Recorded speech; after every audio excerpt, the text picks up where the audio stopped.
Alright, so I got a request to do a video about radioluminescence, about these little scintillations, these flashes of light that you can see, for example, in these old radioactive radium watch hands, like is on screen now. But, well, I was kind of disappointed because I actually had to turn down that request. Because, well, you can, if you adapt your eyes to the dark and sit there for about 5 minutes in full darkness and then look at these watch hands from ancient radium watches with just a simple magnifying glass, you can actually see these individual scintillations. But a normal camera sensor is not able to see those at all. So, yeah. I basically had two options for making this video. First of all, I could have used an image intensifier, also known as night vision, to film this, but I don't really have access to one of these, and they're like $10,000 or something. So the other option I had would have been to drastically increase the activity of the material to produce much more of these scintillations, of these light flashes, so the camera is actually able to pick them up. But the problem is that this amount of radioactive material in the form of radium-226 would have been such a significant source of radiation, it would have been a serious radiation hazard as in terms of causing acute radiation sickness. And yeah, that's not too much of a good idea, so I looked around at what else could be done and found I could just use tritium, radioactive hydrogen, which has a very nice, interesting characteristics. So radioactive hydrogen gas, tritium, is a beta-only emitter, and it only has a very soft beta radiation that is very easy to shield almost fully with just using a simple glass tube that you need to contain it anyway.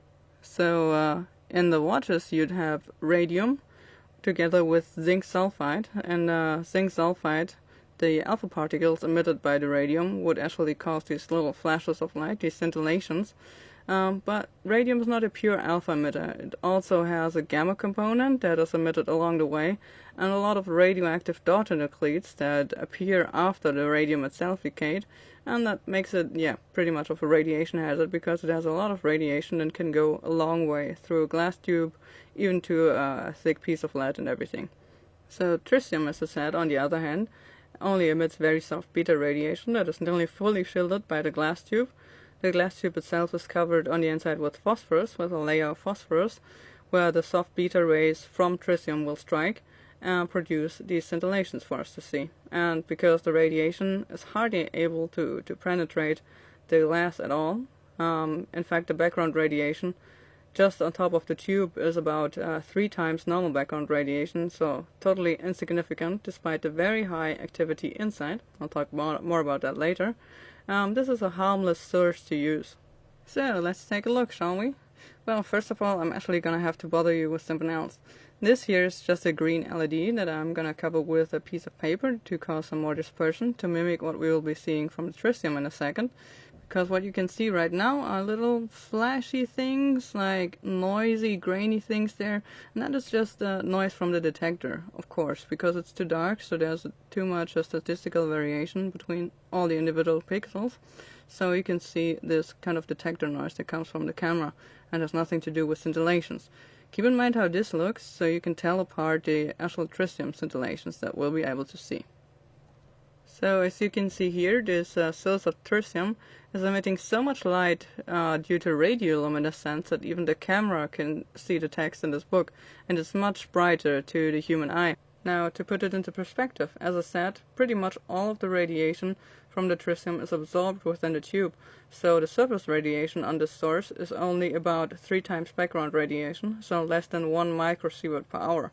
If this was the same amount of radium-226, the stuff that is used in watch hands, the surface radiation would be 800 sievert per hour, and I would receive about 0.4 sievert per hour where I'm handling the camera, so I would be sick with mild radiation sickness after handling it for 1 hour. Anyway, here's the tritium tube, and you can see me putting just a little magnifying glass in front of the camera, because that seems to work out really well.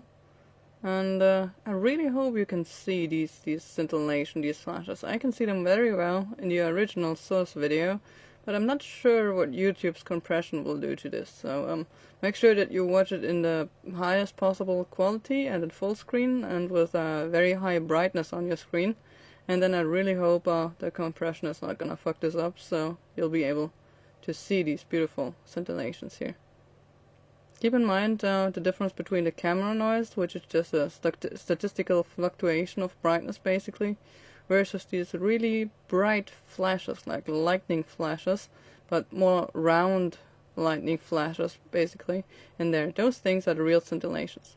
Of course they are everywhere because well, the entire tube is glowing, but these very bright scintillations that you can see are on the surface basically, so on the outer part of the phosphorus that is towards the glass, so you'll be able to tell them apart from the deeper scintillations by the brightness. Of course, a proper image intensifier would have made this much better, but I still hope that you were able to see these scintillations, and maybe just try this for yourself if you have some radium war chance. But even if you don't, you could check out triboluminescence. Just go to your kitchen, grab 2 cubes of sugar, just a normal plain sugar that you put in your coffee.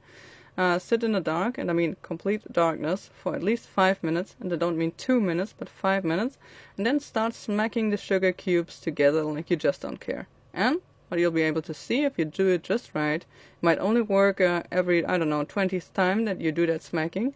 You will see blue little flashes of triboluminescence. Beautiful.